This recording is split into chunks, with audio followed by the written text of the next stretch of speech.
I didn't know where I was going, but I completely understood that my life was going to change forever. And that by walking out that door, I was saying no to the abuse, that I wasn't going to take it anymore.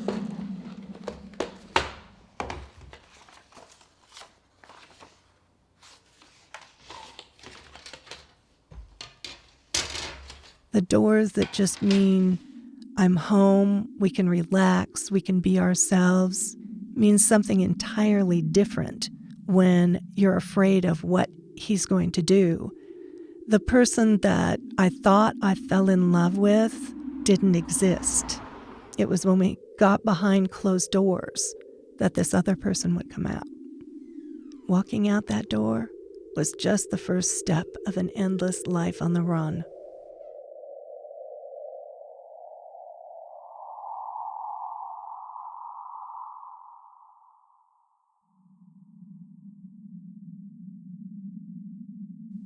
After we left, I had no choice at that point but to be questioning of everything, distrustful, constantly on the alert, and it leaves you with scarring and emotional wounds that never quite heal.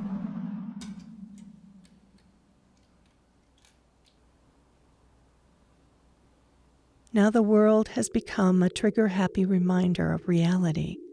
A bus stop puts me back in that moment, waiting for my bus in the bushes, refusing to wait in the open where my predator may see me. At the time, I was less than a mile from his work, and I knew that he drove along that route, and so it was a bit like running a gauntlet. You sat there and you tried really hard to fade into the woodwork. You keep getting the adrenaline rush for a long time after your situation is over. Pretty soon you're exhausted. It really does a number on your physical body.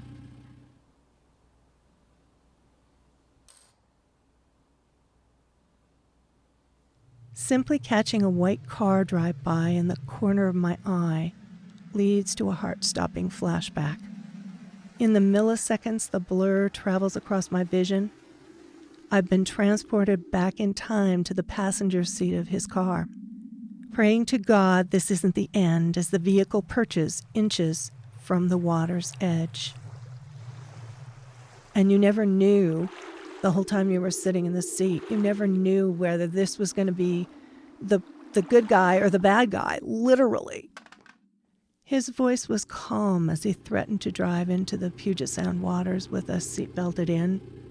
For years after I had last seen him, could put me into a place where I panicked.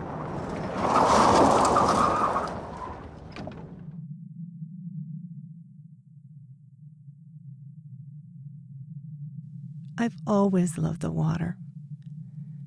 Growing up, it was my escape from the weight of gravity and ongoing domestic and child abuse. The water was a safe place to me and is the reason I moved my life to be near it. Never could I have expected to leave the abuse of my early childhood only to find myself in the same position as an adult.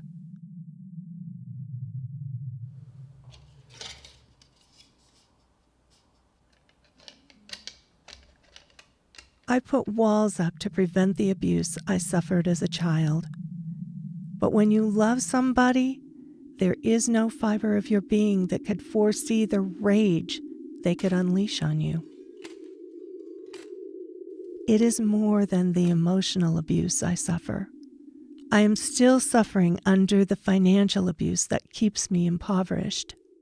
There have been countless times where I had to go hungry just to feed my daughter. I will not let her deal with abuse as I did as a child. She gives me the strength to keep moving forward.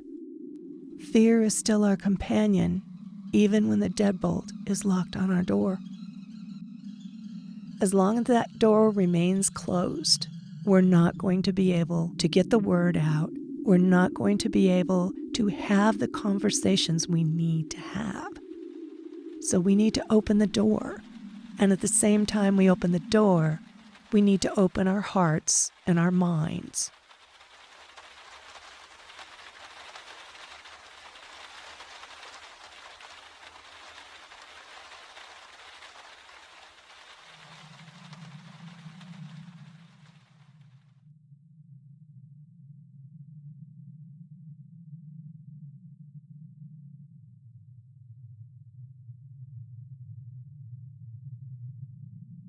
If you or someone you know might be in a domestic violence situation, even if you're not sure, check it out, get help, get support.